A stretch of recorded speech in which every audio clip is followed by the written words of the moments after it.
नाशिकच्या पंचवटीत jogging track असलेल्या Shrikrishna garden समोर साकारलाय 7 मजली देवीदास हाईट प्रकल्प। मग येताय ना आजच आपला फ्लॅट बुक करायला देवीदास हाईट्स मध्ये। आमचा मोबाईल क्रमांक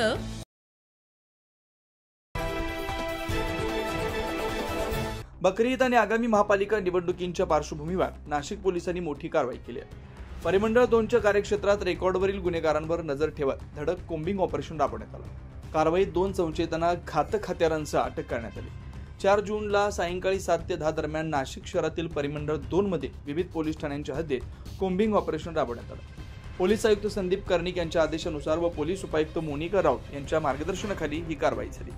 या कारवाईत 2 संशयित विकी शांताराम जावर आणि अमीर मुराद तांबोळी या इस्मांकडून घातक हत्यार कोयते जप्त करण्यात आले। त्यांच्यावर भारतीय हत्यार कायद्यानुसार गुन्हे दाखल करण्यात आले।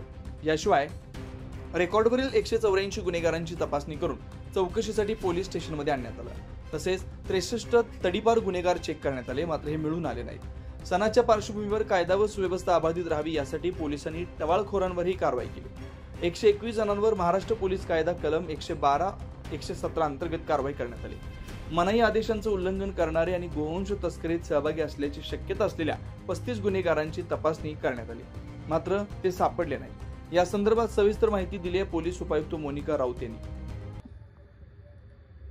आगामी येणाऱ्या बकरी ईदच्या अनुषंगाने व तसेच इतर गुन्ह्यांना प्रतिबंध होण्यासाठी काल परिमंडळ 2 अंतर्गत कोम्बिंग ऑपरेशन करण्यात आलेलं आहे। सदर कोम्बिंग ऑपरेशन हे अंबड, सातपूर, इंदिरानगर, उपनगर, नाशिक रोड आणि देवळाली कॅम्प या 6 पोलीस स्टेशनच्या हद्दीमध्ये करण्यात आलेलं आहे। या कोम्बिंग ऑपरेशन दरम्यान एकूण 283 गुन्हेगारांना चेक करण्यात आलेलं आहे।